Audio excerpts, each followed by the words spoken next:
So coming back to the cameras, there was the GH5 with the Atmos Ninja. Now, this surprised me massively. You'd probably say, oh, it's an old camera.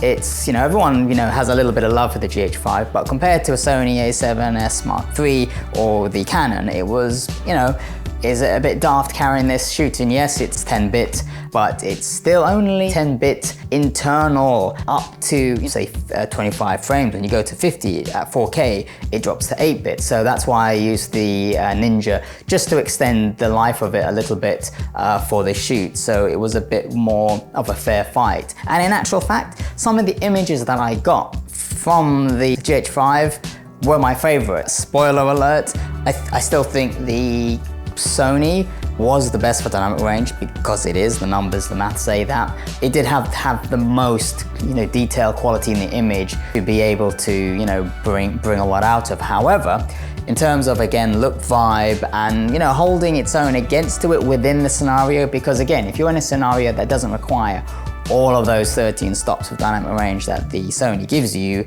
you've got a bit of latitude to play with. And yes, I'm not going to argue, try and say use this over a Sony at all. But with this paired with the A7SIII anamorphic, I just think it created some beautiful images. And see for yourself, see what you think. That was using manual focus. So I was at 1.8 on this, and it just really it worked for me. Let me know what you think in the comments. Again, you may disagree, you may not like it at all. I specifically wanted a little bit of use of anamorphic in day, even though it would give a different look, having the blue flare in there. You'll probably notice it more when that happens to know which is which. Not on Entropy, but on the Ashes version that I put on the YouTube channel, you'll see all of the camera names in the top left-hand corner.